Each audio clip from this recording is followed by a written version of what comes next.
Hey, everybody, and welcome to this episode 134 of the Thoughttium Navigating Now virtual roundtable series. I am Anthony Ewing, your host. I am super excited to be joining you all today. We go live to our social media platforms, to our communities every week, Thursday afternoon at 3 o'clock Central.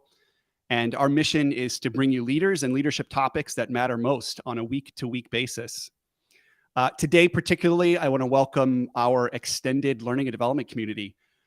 We know that we have a handful of our community tuning in live, and those folks that are seeing the recorded version of this, welcome to all of our learning leaders. This is a special episode today where we are going to be going deep on learning and development, L&D trends, and their implications on our work as learning practitioners. But this episode really is for anybody tuning in, those folks who are at the forefront of your organization, leading people, leading initiatives. We know that our organizations are becoming more people-centric every day. And so if you want to think of it this way, this episode's all about people.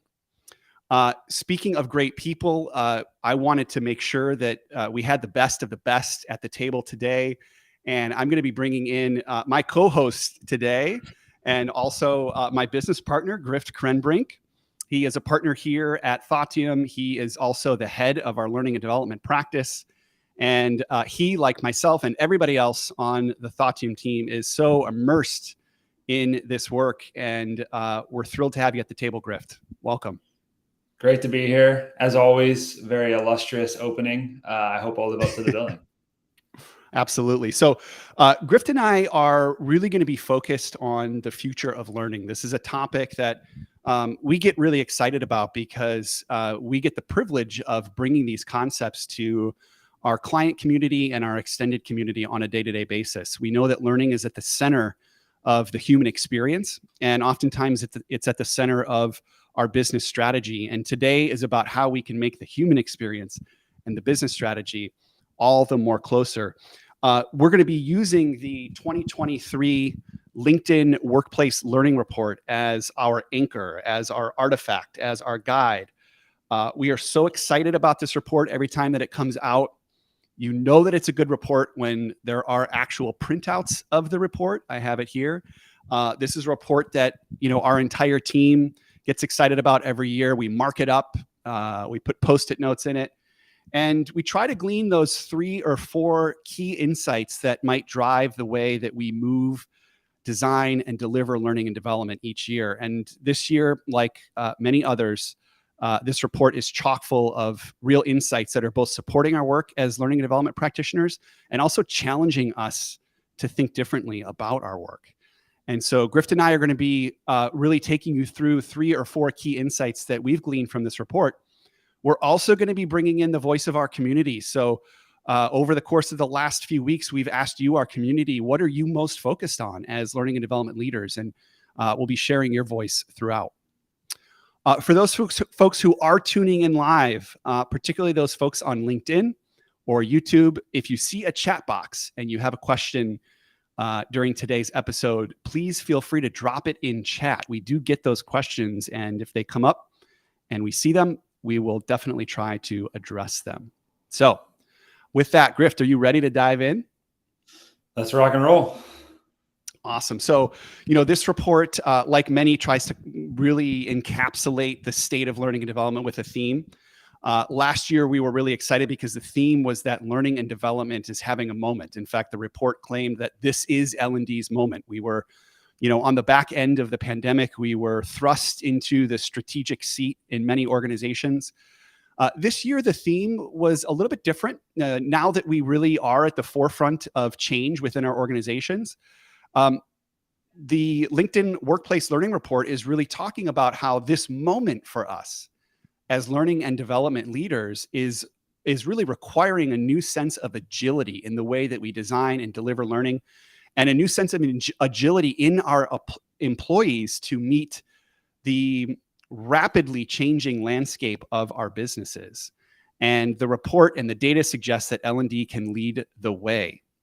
So, the report says this requires building more relevant skills more quickly. It says that agility can be the enabler of a lot of change.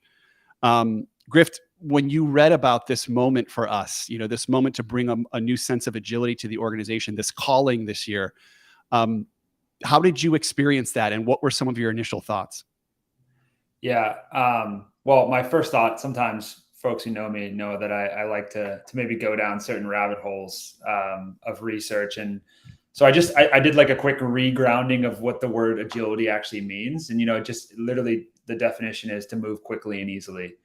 And I think it's really easy to forget that the backbone of being able to move quickly and easily is a strong learning ability or capability.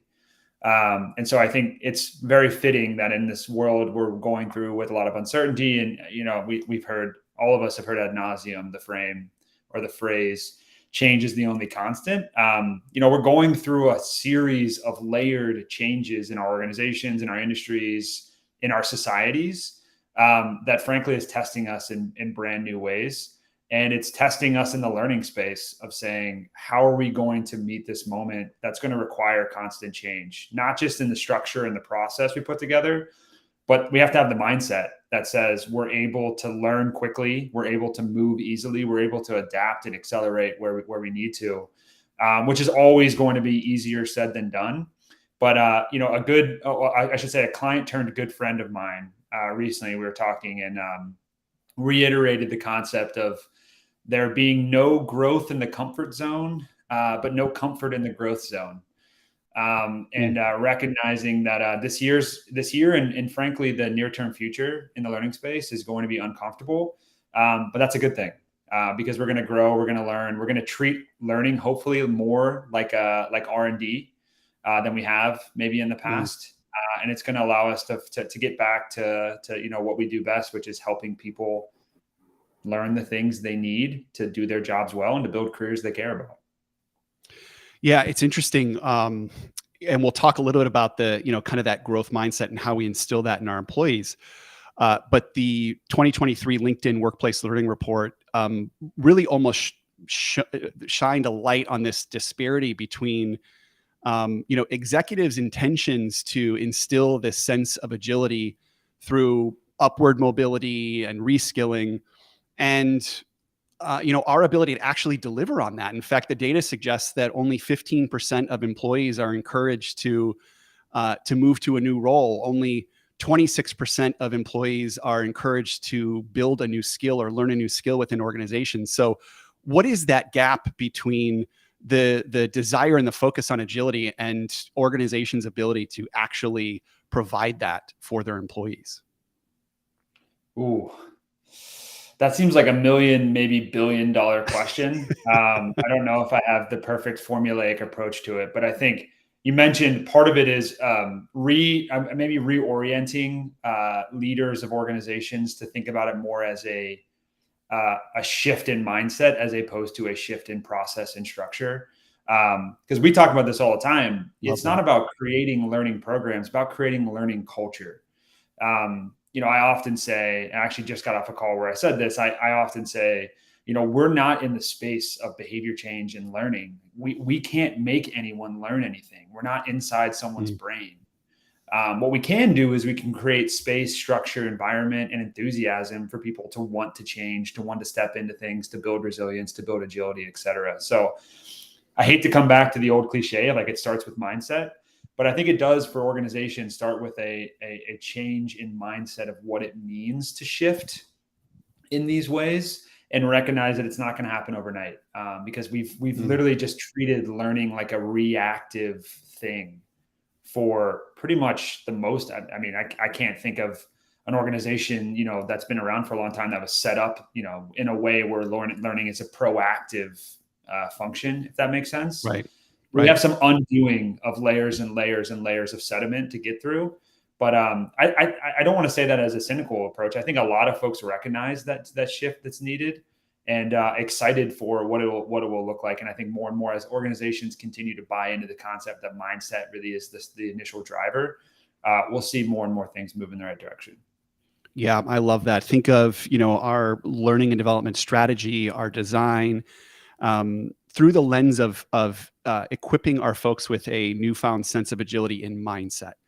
And we're going to also put a pin in, this challenge that we have to create more mobility and upskilling in our employees. And we'll come back to that here in a moment. But I want to move forward to the second insight that we've really are excited about and have gleaned from the 2023 LinkedIn Workplace Learning Report.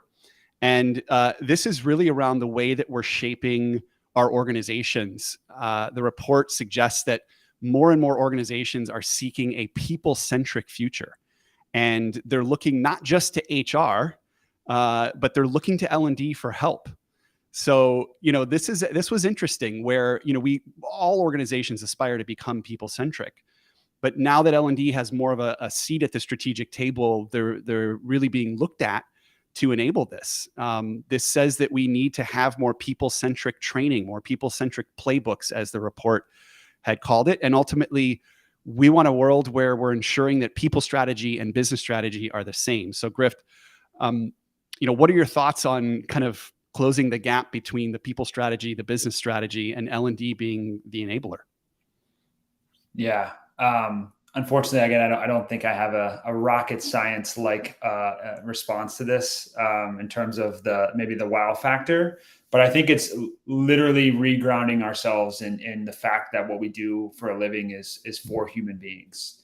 And I think it's just easy getting swept up in the need to scale and the need to move quickly and to be agile, that we forget how people learn and how people take in information. And how often are we finding ourselves in a learning experience where we're just delivering content, text heavy slides? I'm getting kind of more in the execution layers of things, but we just forget the fact that we're talking about human beings, and we're talking about getting them excited to learn and try and practice new things. And what we always have known to be true is people learn through stories. People connect with pictures. People need to feel emotion to remember and retain information or experience. And we just sometimes lose sight of that in the broader scaling and some of the things that, some of the words, the buzzier words that have become more buzzy. I don't know if that's a term or not. We might coin it. And so I think a lot of it, I was watching a funny video. I actually shared this with the team this week. And the stat that they laid out in the video was, Gallup surveys tell us that around 80 to 85% of people don't like their jobs, and yet they'd still rather do that than show up to your learning experience. And I think it's a good reminder that that's a rude awakening. It is, but I think it's a good reminder to say what we do is different, and we should lean into that, and it should be fun. It should be engaging. It should go back to the ways that, if you think about some of the best leaders or the learning experiences you've had in your life, they're probably full of laughter. They're probably full of emotion. They're probably full maybe some tears. You remember the relationships you built along the way of them. And all of that is just the natural human nature of learning. And sometimes we get swept away from those. And again, I'm just as, guilty of doing that at times of what we do. But I think it's that moment to stop, pause, reground ourselves in what we're trying to do as a human-centric exercise and orientation. Let's continue to step into that. Yeah, I love those points. The report also mentioned a couple of specific ways that we can, or specific focus areas that allow us to create more people-centric organizations, L&D particularly. And one of those that I think is so worth doubling down on is aligning our L&D efforts to business goals. So the more that we can showcase that the development of more human-centric skills, such as agility, resilience, influence, people leadership and management, the more that we can tie our efforts to business outcomes, the more we're able to close the gap, really, again, proving and enabling more of this kind of people-centric mentality within the organization. And yet another focus area that the report commented on was creating a culture of learning and focusing on a culture of learning. Now, I know that that's been in the nomenclature in L&D, particularly in the last 5 or 10 years, but truly driving and enabling learning and development as a part of the culture, the way that you bring new employees into the organization, the way that you draw operating norms, the tools and the resources that you provide to folks to enable their own self-paced learning. That is all part of building a learning culture. and aligning those to business goals. Those I think were two really great recommendations for how we make our organizations more people-centric and the role that L&D plays. Yeah. Anthony, if I could jump in there really quickly, maybe go off of the script, because what you said just definitely jogged something for me of, I think also an easy indicator of whether or not you are moving in the right direction on a learning culture is how often when the term learning comes up, do people just directly go to L&D? Because hopefully in a learning culture, like everyone knows that they have responsibility of learning in the organization. So whether it's a function or whether it's a leader of a team, I think just the more and more you hear people talking about learning in their day-to-day, as opposed to saying like, oh, we need an experience because we need to learn.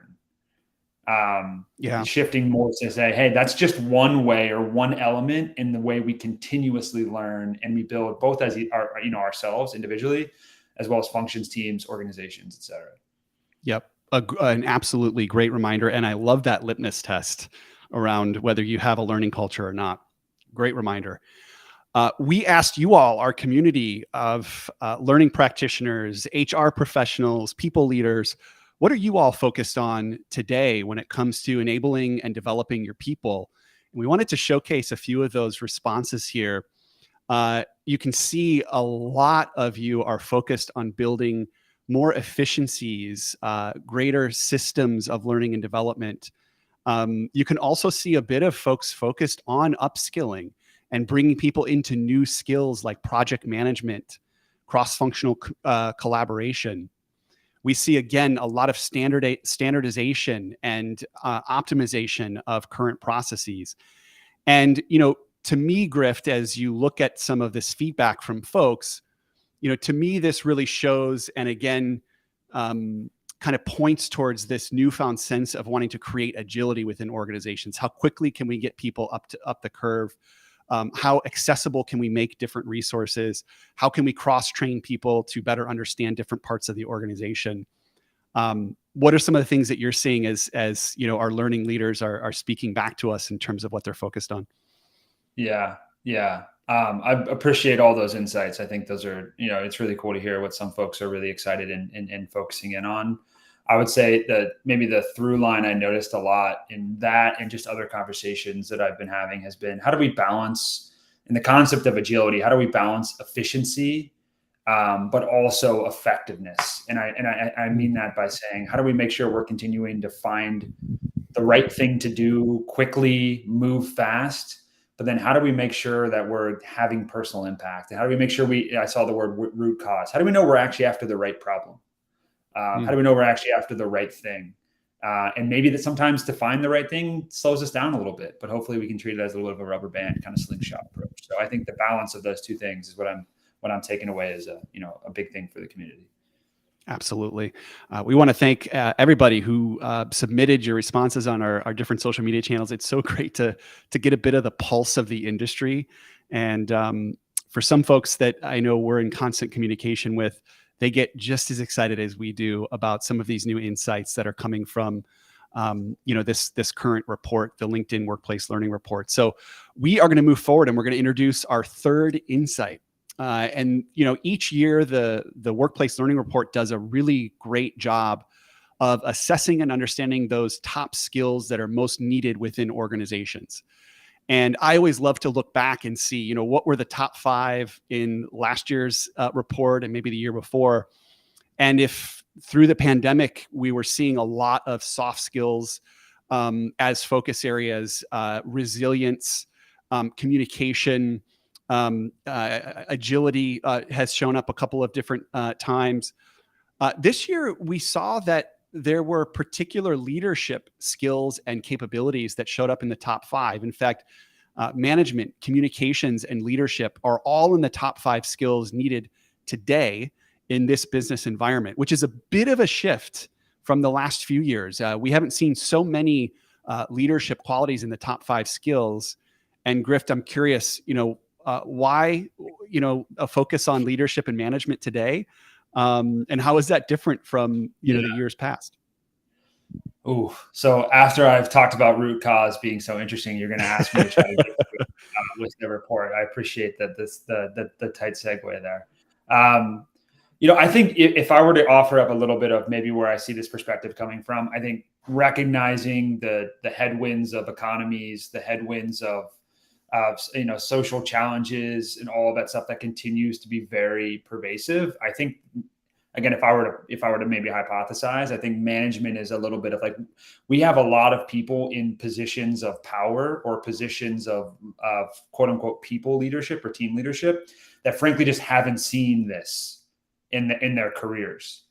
And they're probably feeling like a lack of agency or control, or just frankly, maybe a little bit scared and have some fears around how do I actually manage in a state where not everything is, I shouldn't say everything is always going well over the past 10 to 12 years, but we have seen in the last 12 to 18 months, things really start to tick up and certain industries really start to have, pretty hard times and challenges. So I think management is up there as, you need people to recognize and to set direction and make sure you're holding people accountable, and maybe expectations are very clear.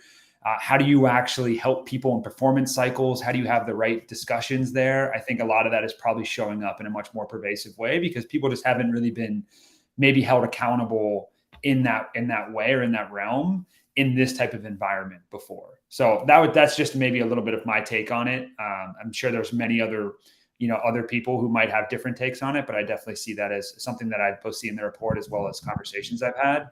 As it relates to leadership, I think that is a continued through line. And Anthony, you've heard me, I think I might've even said this on Navigating Now before.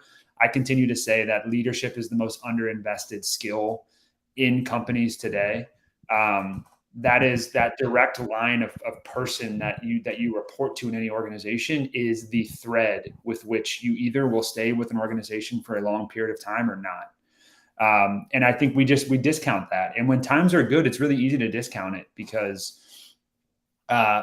people will stick around even if they don't love their manager or their leader, because other things maybe are high enough on the scale to keep them tipped that way.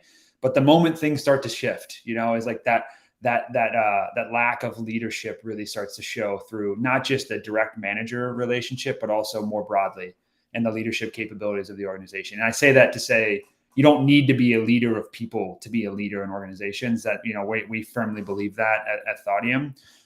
But I think that underinvestment shows itself when times get tough. And so I think people are seeing that again, is we know how important leadership is for our organizations to have stickiness with our customers, but also have stickiness with our people as one of the defining factors of success in challenging times. Yeah, I love those points. I'll maybe add a bit of perspective as well, too. I think as we're starting to see the workforce far more motivated to learn and grow within their roles, folks are spending less time within organizations. They're making bigger, bolder moves. They are prioritizing their ability to learn and grow in role, unlike employees ever have in the past. And our employees are looking towards our leaders for that support and that guidance. So, as organizations become more nimble and employees have more of an appetite to kind of move around and experience new things, they're coming in and almost in day one, they're looking to their manager, their direct leader, and asking, what opportunities do I have to learn and grow within role and potentially within other roles? And I think that's putting a little bit of pressure, healthy pressure, on people leaders to be armed, to be an extension of the learning culture, or part of the learning culture, an extension of the L&D programs in ways that maybe they haven't before. And I think that's going to be some good tension here in our corporate cultures. Yeah. Okay. And we have. One other thing, sorry to jump into, I know I tend to go long-winded, but I also think a lot of those things in the top 5 can be very interrelated, and you should be thinking as organizations, how do we potentially help people along the different skill sets, whether it be management, whether it be leadership, communication. These are all things that have deep connection with one another, and not thinking them as just checking off the box on particular ones and moving forward. So that blended approach of skill building. Absolutely. Let's move on to our 4th and final insight from the 2023 LinkedIn Workplace Learning Report. this is really deeply focused on the fact that we really have to accelerate what we call the skills journey. And this has to do specifically with L&D being a driver of mobility and upskilling. We touched on this at the very beginning when we talked about the fact that we have executives and leaders out there whose number one focus is to keep people motivated. But folks maybe don't have the tools to move around the organization, to gain new experiences, or to learn new skills. We know, and the report is telling us, that people who are the top learners are the top performers. And that has been tested over and over and over in different organizations and in different measurements of L&D programs. We also know that we're behind in upskilling and reskilling. So I think this insight and even this call to action is a really good one, that it's time to accelerate the skills journey. And as quickly as things are moving, organizations are maybe struggling to find these large scale upskilling programs. So the report really asks us to challenge ourselves to do this more at the local level, to have more local opportunities for folks to learn new skills, to enable people to self-identify skills. And L&D has a big part of that. So Grift, as the report really calls this challenge to us to accelerate the skills journey, what are some of the things that we can do as L&D leaders, or even leaders within organizations, to bring new skills to our people? That's a good question. I would, a couple of things you said in there, like upskilling or reskilling, even mobility. I think one of the stats you shared earlier is just the power that internal mobility, or the prevalence of internal mobility an organization can have in terms of talent retention, skill building, et cetera.